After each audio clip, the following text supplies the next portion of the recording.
Hi, everyone. It's Hunter Lott, your HR problem solver on demand. And this is take 5 from our series, Please Sue Me.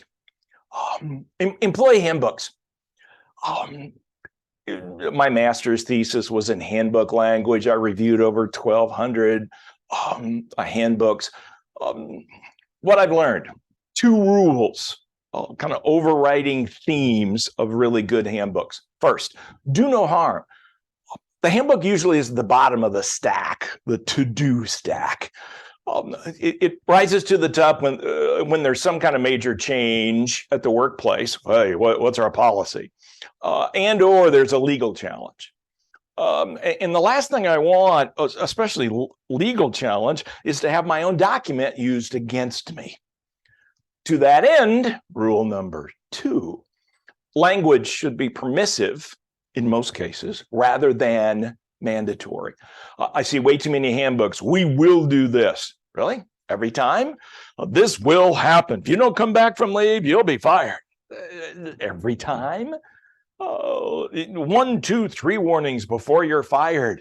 So if you're smoking in the dynamite factory, you get 2 warnings if you don't blow us up before we fire you. I realize that larger companies, in larger thousands of employees, that you have to default some leadership to policy. But for small employers, my definition, less than 500 employees. Boy, I should be reluctant to do this. I need the room, yes, policy to set a direction, but there are going to be times I make exceptions because it's the right thing to do.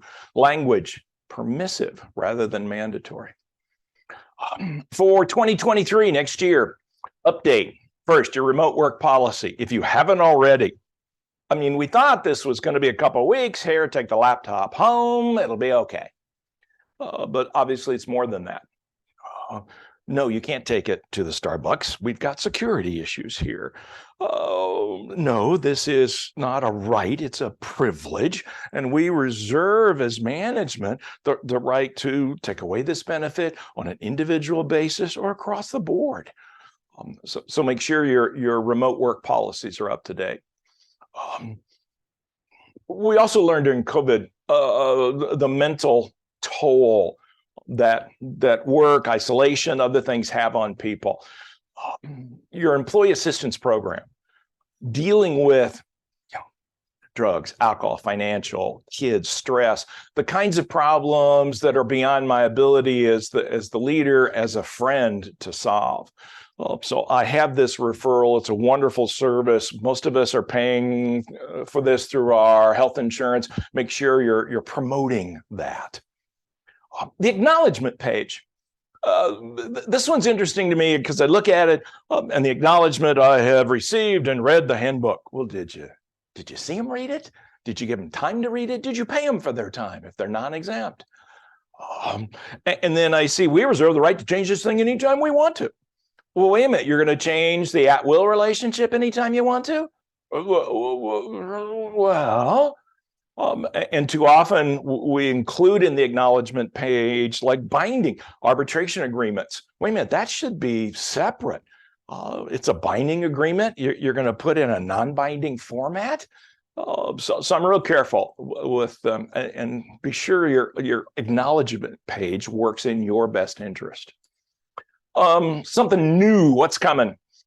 This whole issue of compensation and pay transparency. Some companies, states have set laws, companies have too. You're going to see more and more of that and pressure from employees, and especially small employers, your paid leave policies, make sure they're updated. And that means you get it in a proper order and you send it to legal counsel. Well, there's just no reason not to do this. They can give you an idea in your jurisdiction what this looks like.